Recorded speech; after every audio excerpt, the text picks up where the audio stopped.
Pemirsa, 3 komplotan anggota pembobol mesin ATM lintas wilayah digulung polisi di Solo, Jawa Tengah. Sementara di Cilegon, Banten, 2 pelaku penipuan CPNS diamankan polisi. 3 dari 5 pelaku spesialis bobol ATM, Amrul, Muklis, dan Heru, digelandang untuk menjalani pemeriksaan di Polres Solo. Hasil pemeriksaan sementara, setiap pelaku memiliki peran masing-masing saat beraksi. Modus para pelaku adalah dengan mengganjal mesin ATM hingga korbannya panik. Pelaku kemudian datang dan berpura-pura memberikan bantuan. Pelaku lalu menukar kartu ATM korban serta meminta nomor PIN ATM. Saat semua sudah didapat, pelaku lalu menguras habis isi tabungan korban. Total keseluruhan ada 42 TKP se-Indonesia, mulai dari Pulau Jawa, Jawa Timur, Jawa Tengah, dan Jawa Barat.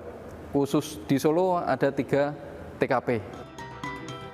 Akibat perbuatannya, para pelaku dijerat hukuman 9 tahun karena masuk dalam pencurian dan pemberatan pasal 363. Dari Solo, Jawa Tengah, Septiantoro iNews melaporkan.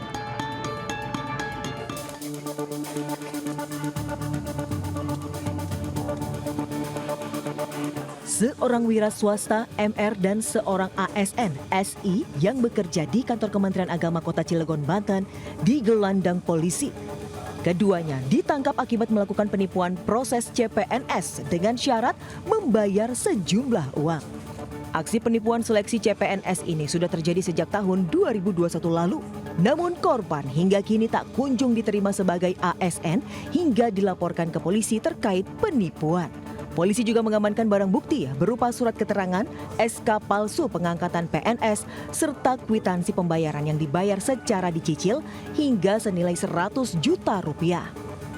Dari hasil pemeriksaan tersangka, korban kurang lebih 10 orang, bahkan bisa lebih. Cuman kita sudah mengarahkan kepada para korban-korban untuk segera melaporkan baik ke wilayah hukum Polsek Cibubur maupun di Polres Cilegon. Polisi masih mendalami kasus penipuan dan diduga masih banyak korban yang tertipu atas aksi kedua pelaku. Dari Cilegon, Banten, Iskandar Nasution iNews melaporkan. 2 tersangka pengedar kosmetik ilegal ditangkap dari kawasan Rawalumbu, Bekasi, Jawa Barat. Selama 1,5 tahun beroperasi, kedua tersangka raup keuntungan hingga 1,5 miliar rupiah.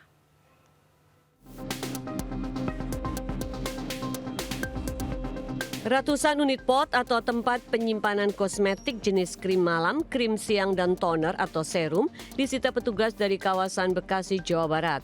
Sekilas seluruh kosmetik ini tampak seperti kosmetik pada umumnya. Namun jika diteliti ternyata tidak memiliki izin edar dari BPOM sehingga membahayakan kesehatan kulit. Peredaran kosmetik ilegal ini terungkap dari laporan warga yang mengalami iritasi pada kulit usai menggunakan kosmetik yang dibeli secara daring. Petugas kemudian menciduk Muhammad Sidik, 35 tahun, dan Rohkiani, 37 tahun, saat hendak mengirim kosmetik ilegal ke pelanggan. Keduanya mengaku membeli bahan baku pembuatan kosmetik secara daring di Pasar Asmk, Jakarta Barat, dan kemudian diracik serta dikemas sendiri. Berdasarkan hasil penyidikan kami, didapatkan fakta bahwa pelaku tidak mampu menunjukkan legalitas atas kegiatan tersebut maupun izin usaha terkait tempat repacking atau pengemasan kosmetik. Selama 1,5 tahun beroperasi, tersangka sudah meraup keuntungan sebesar 1,5 miliar rupiah. Keduanya dijerat Undang-Undang Kesehatan dan Undang-Undang Perlindungan Konsumen dengan ancaman hukuman maksimal 12 tahun penjara. Dari Jakarta, Rizky Falufi iNews melaporkan.